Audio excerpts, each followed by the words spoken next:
Hello everyone, welcome to my political journalism news channel. The story for today is 13 people have been released from immigration detention in Australia on Friday, including 9 men held in Melbourne's Park Hotel.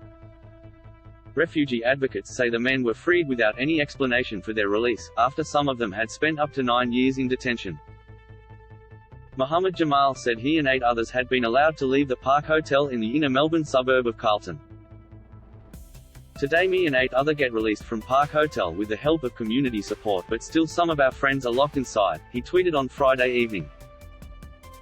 Please at Scott Morrison MP, release all my remaining friends. The Refugee Action Collective said 8 of the men had been given 6-month bridging visas and 1 placed on a community detention visa. RAC spokesman and activist Chris Breen said their release was welcome, but they should never have been detained in the first place. They have been released just to a cheap motel in Melbourne's western suburbs. They've been dumped there on a long weekend without any support, he said. They have no access to welfare, so these are people who have been traumatized by detention. They haven't been able to get education or work and build skills. Mr. Breen said there were about 50 people still detained across Australia, including 18 men at the Park Hotel.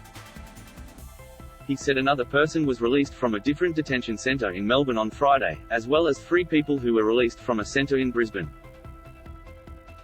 It isn't known what paperwork these 4 former detainees have been put on, but they are believed to be on similar, temporary visas. It is understood a bridging visa allows a person to reside lawfully in the Australian community while they make arrangements to depart the country. The visa does not provide a pathway to settlement in Australia. A spokesman for the Department of Home Affairs said it did not comment on individual cases. The Australian government's policies have not changed and illegal maritime arrivals will not be settled in Australia, he said. Individuals released from immigration detention are provided transitional support through the Status Resolution Support Services program, including caseworker support, accommodation and financial assistance. Scott Morrison declined to comment on the matter when he was asked about it at a press conference in New South Wales on Saturday morning.